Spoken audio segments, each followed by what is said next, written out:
Hello everyone, welcome back to my channel. I'm Mohammad Yusuf Khan and you're watching Talk with Khan YouTube channel. So today I have invited a very special guest from Delhi, Syed Karhani. He has more than 14 years of experience. He is a founder and CEO of Intrianco. He specialized in happiness scientist and talent development expert.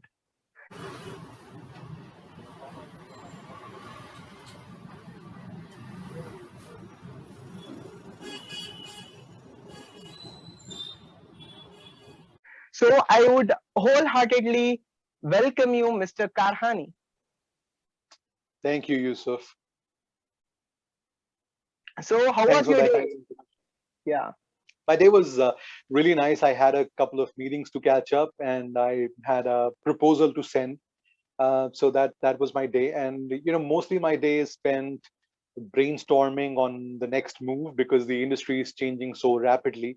So yeah, before I talk about my day, I think it's important for the viewers to get an idea of what exactly do I do. So in yeah. Trainco, my company provides professional training and coaching, and we provide knowledge, skills, and abilities to organizations and individuals that are relevant to their economic ecosystems and their uh, role of work. So by doing so, we enable people to become more successful and more happy. And the industry that we're working in is called professional training and coaching industry, and it's a changing landscape. It's changing really rapidly, especially after the pandemic, because um, you know. Uh, a lot of training programs and a lot of coaching programs have moved from the personalized one-to-one methods to virtual and online methods.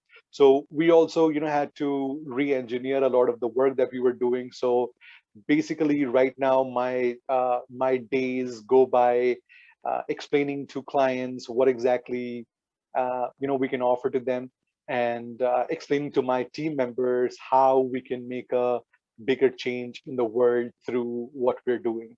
So that's a gist of what my day is usually like. That's amazing. So I'm pretty much excited for today's podcast, and I would appreciate you for taking this wonderful opportunity for being in my podcast. I congratulate you. Thank you. Uh, and I remember we had an Instagram live session as well. Yeah, So I thoroughly enjoyed the Instagram live as well. And I'm looking forward to enjoy our wholesome conversation today. me too.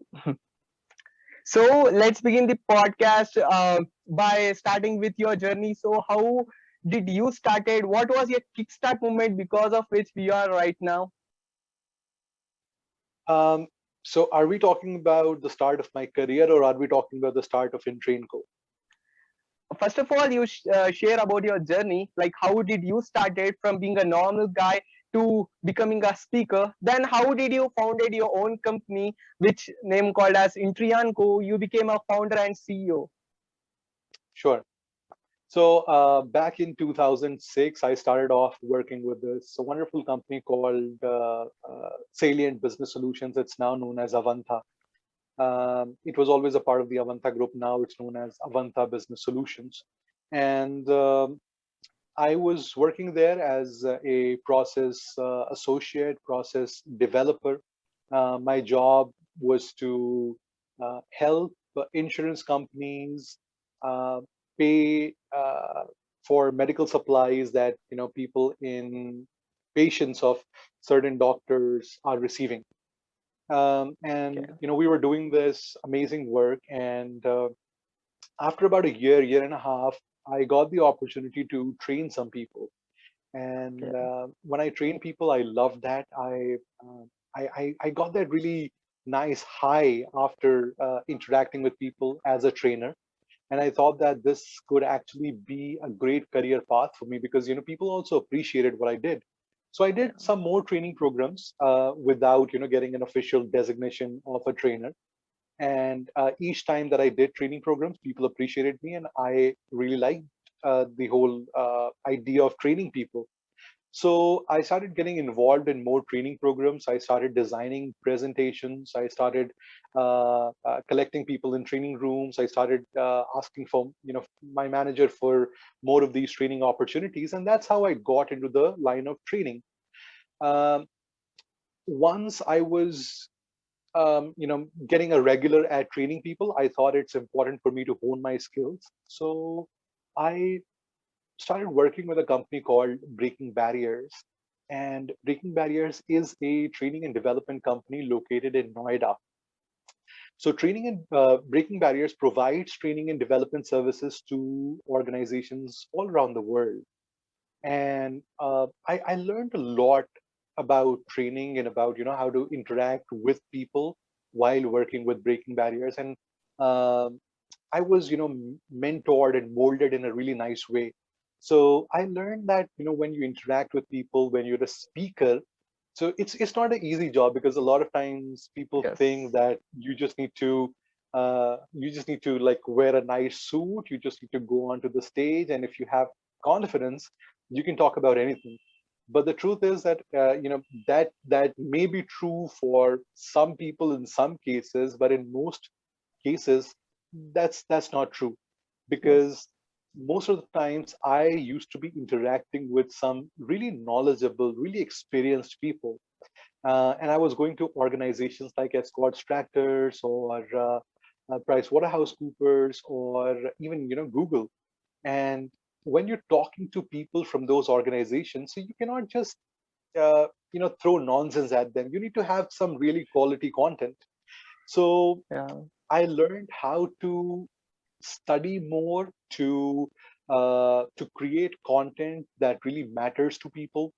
So one side of this job is creating content especially that connects with people.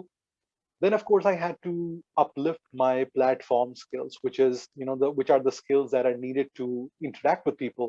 So uh, I took feedback from people to learn how to improve what I was doing.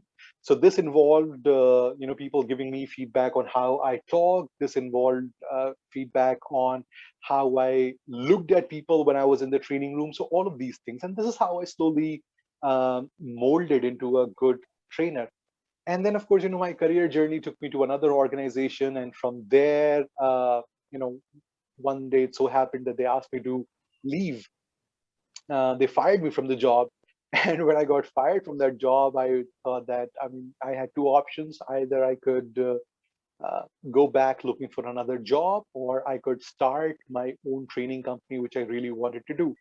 So in September 2016, I started off with Indian Training Company, and uh, that's how it was born. And the journey was amazing. I started offering some training programs for free at the start of it. In fact, a lot of training programs for free. I used to call up organizations. I used to tell them that I'm offering you a completely free of cost training program, and I used to go to different organizations, impart a bunch of free training sessions. And then once the free training session was done, then I used to like tell them that I have other sessions as well, and if you would be so kind, please buy some training from me. And our core product was classroom trainings. So we were providing Okay. classroom training to a lot of companies in the Delhi and NCR region up till the January, or rather the February of 2020, because that's when the pandemic hit, and that's when our business model completely crashed. Oh. So we had to like really think of on our feet, and we really had to think quickly on what we can do to save the company. So I started connecting with people outside of India, and thankfully, some of them showed interest in the services that we were offering, and I started providing training programs to people outside of India, and then some really big time organizations in India like IIT Bombay and IIT Kharagpur. They also showed interest in our training programs, and I was also fortunate enough to provide training programs to them. So this is how this entire journey happened. I started off working at a company as a trainer, then I worked at another company, and they helped me hone my skills, they helped me polish my skills, and then, uh, the event of actually getting fired from a company, helped me in starting my own organization. So that was the journey of me becoming an entrepreneur. That's awesome. Actually, your story was so much fascinating that I was like completely imagining the process which you are telling. And so let's get started to the very first question, which I personally want to ask you: that why did you choose as a happiness scientist and talent development expert? What's the major reason behind? Yes. So by now you already know that I am deeply involved with learning and development. I'm Yeah. deeply involved with training and development. So training and development has, it has been known as training and development for a very long time. However, a few years back, the term talent development was chosen to replace training and development Okay. as the term to define what trainers do. So Okay. the job or the role or the act of helping people develop their knowledge, skills, and abilities so that the organizations that they work for and people themselves can succeed and grow is now known as talent development. So Okay. by saying that I'm a talent development expert, what I intend to say is that I have expertise in the act of helping organizations and individuals develop knowledge, skills, and abilities so that they can succeed and grow. Okay. Now, coming to the second term that you pointed out, which is happiness scientist. So, this is Yeah. actually a title which I have given myself. Okay. And I've given myself this title because I study a lot about happiness and I am really intrigued by the idea of what makes people happy. And in my pursuits, I follow a scientific approach, which means Okay. that I analyze a lot of data. I read a lot of text which has already been written about happiness. I also went ahead and I did a program from UC Berkeley, which was about happiness. And in my pursuits of happiness, I found out that whatever people do, people are actually pursuing happiness. People are actually looking to grasp happiness. And most of the times, what happens is that we define happiness incorrectly. Now, what is happiness? Happiness is actually a combination of mental and physical comfort, Okay. which is mostly connected to emotional comfort. How people define happiness is completely different. People define happiness as dancing, they define happiness as going on a road trip, they define happiness as finding their romantic partner, or earning a million rupee, or whatever, 10 lakh rupees or $1 million. So people define happiness incorrectly, whereas happiness is something completely different, which this is what I've learned so far. And my goal is to help people by the means of my training programs, by the means of some writings that I do. My goal is to help people find the true definition of happiness so that they can achieve happiness wherever they are. And they should not feel that, if I would have a certain type of house or a certain type of car, or a certain type of a husband, a wife, or a child, then I would be happy. So that is what makes me happiness. What makes me a happiness scientist. So then you also know that 20th March is celebrated as an International Day of Happiness. And what might be the importance of declaring that 20th March itself as an International Day of Happiness? Well, I have no clue why was 20th March declared as the International Day of Happiness. I'm sure they must have had a reason. I Okay. mean, just like 5th of March is, I think, Women's Day, if I'm not mistaken. I don't know Recently, yeah, what makes actually, this specific dates. Do you know why 20th March was declared as the International Day for Happiness? no, I recently got a mail in my email account that 20th March is celebrated as an international day of happiness. So I was Mhm. pretty much excited, like why they actually declared that as International Day of Happiness. I was quite confused and thought of like researching a bit, but later I was engaged with some other work. So Yeah. no problem. Let's get to the second thing which I want to ask. Like in this world, like there are a lot of people uh, who are like regretting. Even myself, like a lot of struggle in the life which is keep on going, and we usually think that we need to give up sometime. And what is that thing that we need to keep on pushing ourselves so that we can reach up to an extreme level? And what's your take that how can we keep on motivating ourselves so that we can achieve those vision which we actually need to have that kind of perception with respect to that, and how we can kept on going? Okay. So your question is that we sometimes tend to give up, Yeah. and you need to know how we can stay motivated and not give Yes, up. absolutely. Um, I have a very simple, you can say, a theory on this. I believe that or let me not talk about people. Let me talk about Okay. myself. Let's talk about what I think about myself or what I do when I tend to give up. So, I just now told you that happiness is equal to physical and mental comfort, Yeah. right? When to give up if something is giving you a lot of physical and mental discomfort, which means you are burnt out physically, you're burnt out mentally, you give up then. Yeah. So first of all, if there is something that is giving you a lot of physical and mental discomfort, it means that that thing is taking you away from happiness. Okay. So that's mostly when people give up, and that's mostly when people should give up, because giving up is not bad.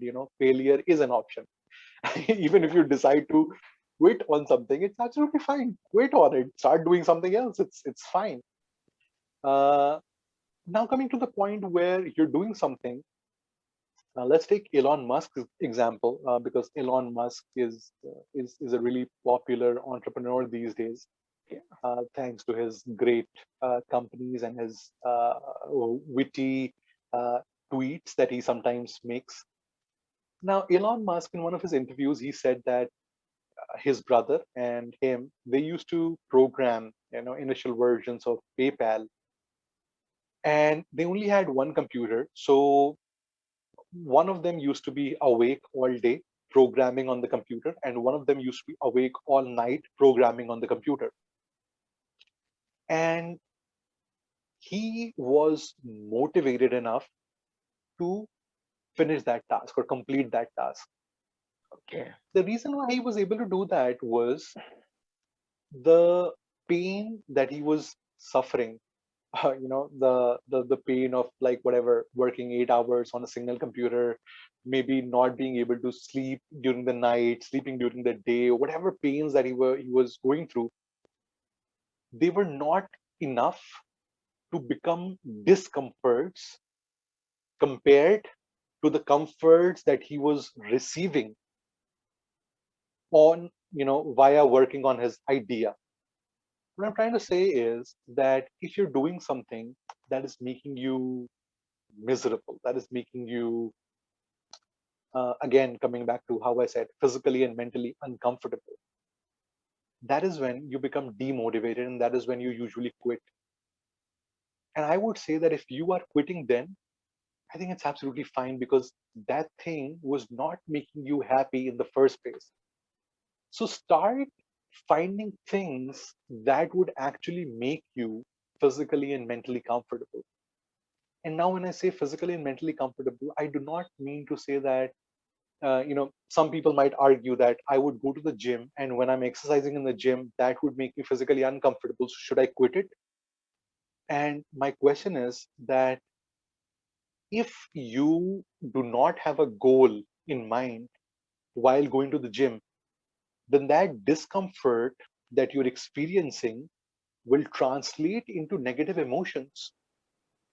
Whereas if you have a positive goal while going to the gym, then the discomfort that you're experiencing will never translate into negative emotion. It will always translate into positive emotion. So, for people who are lacking motivation, or for people who say that, I'm so demotivated right now, and please give me something, please tell me something so that I can start working. I say only one thing, that find something that makes you happy. Find something that makes you happy. How to do that? Ask yourself a simple question. What is it that you can do to improve your life physically and mentally? Because if you're doing something that will improve your life physically and mentally, you will truly never feel demotivated. Yeah. And if you will ever feel demotivated, you just need to ask yourself these two questions. Am I doing something that is making me physically better or more comfortable? Am I doing something which is making me mentally more comfortable? That's all. You need to ask yourself these two questions.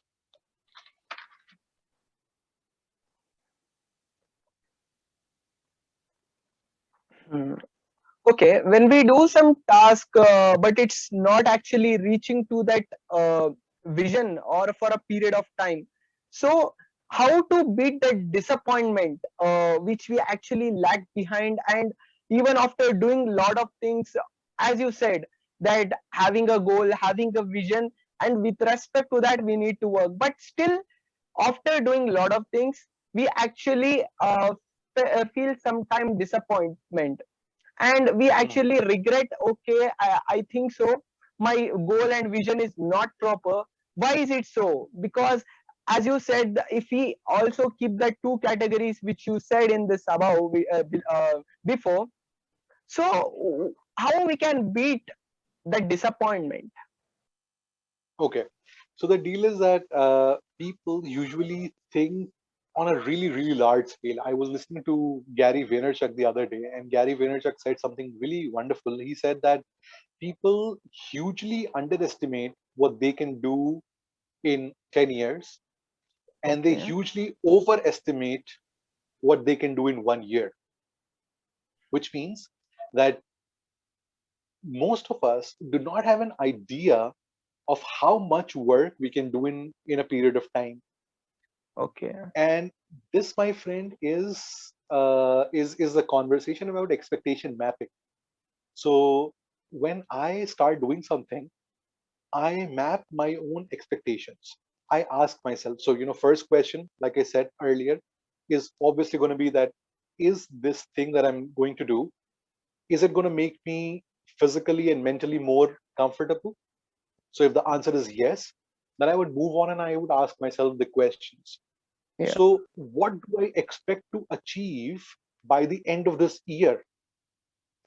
And trust me, you do not have the technology or the capacity to really calculate what's going to happen in a year.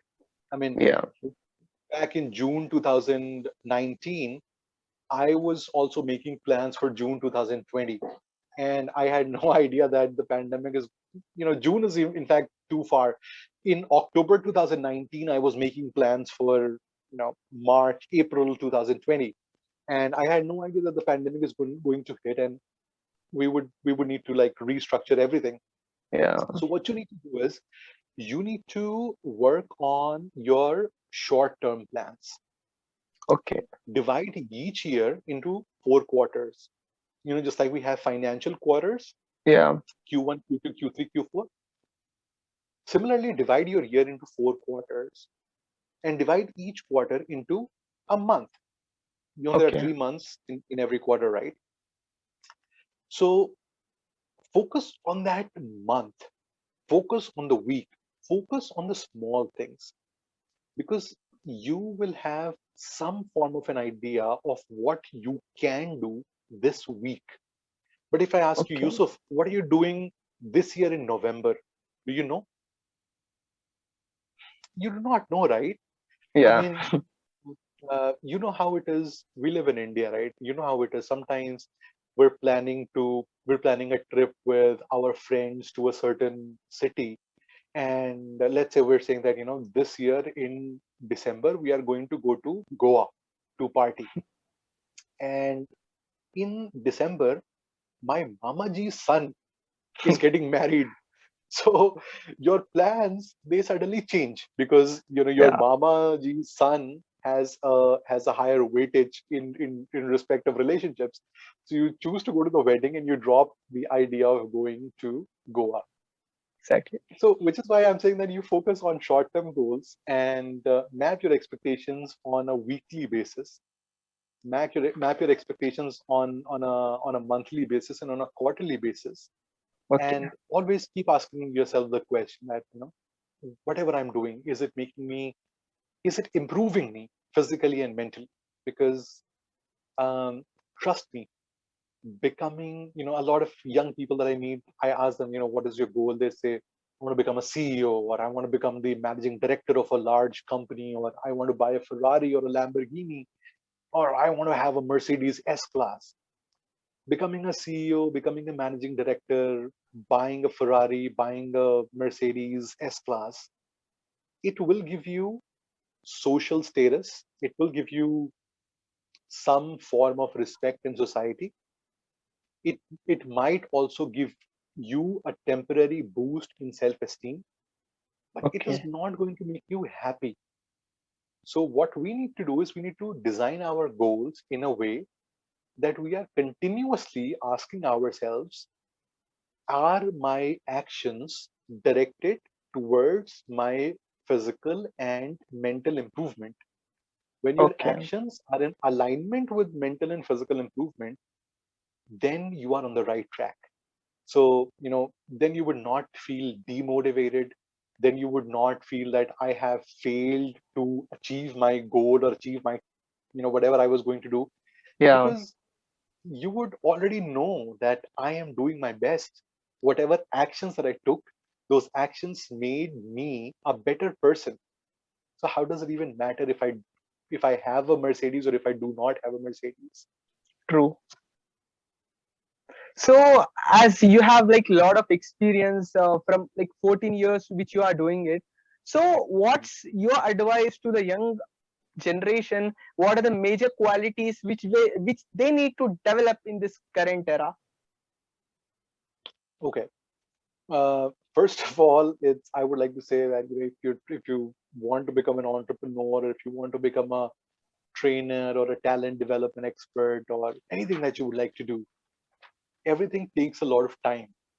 Yeah, Even people who built these hugely successful startups like Swiggy, Zomato, these startups, we've seen them gaining large scale popularity, or we've seen these startups scaling in a matter of 3 years, 4 years, like in a very short period of time. Or even if you talk about companies like Byju's or Big Basket, all these companies, if you ask someone, what is the period of time do you think these companies took to become successful? And people would say 1 year, 2 years, 3 years, and that's the truth. I mean, that's what no, we know. But the founders of these companies were actually working on ideas related to these companies or unrelated to these companies for a very long time. So exactly. everything takes time. It might be possible that the first idea that you bring out to the world, whether you want to tell the world that you're a trainer, it may be possible that in the very first go, you are accepted by the world as a great trainer. It might be possible that you keep working for like 5 years, 10 years, and people do not see your worth. And after 10 years, you do something or you say something that really clicks with people, and people say that, hey man, this guy is a genius. So first lesson, everything takes time. Lesson number two, make a great network with people, because whether you're trying to find a job, whether you're trying to do business, things cannot move forward till the time you know people. So Okay, please connect with the right set of people. Maximize on your LinkedIn network, leverage on your Facebook, Instagram friends. whenever you're talking to people, make sure that you leave a memorable impact with them. And number three is constantly keep doing something. Do not wait for a day or a time to come when you will start doing something, or when you will start creating an idea. If you want Yeah. to do something, do it today, do it right now. Even if you're like listening to this podcast right now, and if you've got an idea right after you have completed listening to this podcast, go out there, start working on your idea. Do not waste time on perfecting your idea. You can perfect your idea while you're working on it. I think these are the only three things that these three advice that I have for people. uh, if it takes time, it's okay. Find a good network of people, or just keep networking with everyone, and then start taking action. So before signing off to this podcast, I would request you to give a piece of advice to my audience who are watching this video, What kind of advice are we talking about here? so that they can have that talent development in themselves. For sure. Something that I follow every day. I wake up and I have huge gratitude filled inside me. I've got six principles, six values that I live by, and those six values are honesty, sincerity, punctuality, uh, empathy, kindness, and gratitude. Okay. So, gratitude, I believe, is one of the most important things that Yeah. keeps you grounded, and it just tells you that whatever you have is actually enough to keep you surviving. And once you develop gratitude, you stop complaining about the little things in life. I tell people that this conversation that I have we're having right now. I mean, Yusuf, come on, this conversation that we're having. We've got internet, we've got this beautiful lighting in our room. We've got this nice microphone. You've got a wonderful mobile phone camera. I've got a phone camera. We're able to talk. That's another thing to be grateful about. So Yeah. this room, this internet, these mobile devices, everything that we have to be grateful about these things. So a message to the listeners: please practice gratitude, because we are all living a dream life. It may not be our dream life, but it is someone's dream life, right? The life that you are living, someone dreams of living that way. So you're living a dream life. Be grateful for it. That's really awesome. So thank you so much, Karani, for coming into my podcast. I really enjoyed talking to you. I really had fun, and I really appreciate you for taking this time for this podcast. Thank you, Yusuf. It was wonderful interacting with you. And I know that some points that I made in the podcast may be confusing for people. So if people have questions, Yeah. related to the ideas that I shared, they can feel free to connect with me on my Instagram. And I think you can leave my Instagram Yeah, link in sure. your YouTube description. Definitely. And I would be more than happy to answer your questions, or whatever.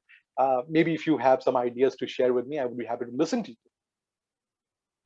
Yeah, sure. Thank you so much, Karani, for coming into this podcast. Once again, the people who are watching, thank you so much. If you are watching till here, I you remember, you see that we are not just sharing knowledge, we are helping people to upgrade their lives. So if you share this video, then I congratulate you, because you are not just sharing this video, you are helping people to upgrade their lives. So till then, bye bye, take care, lots of love.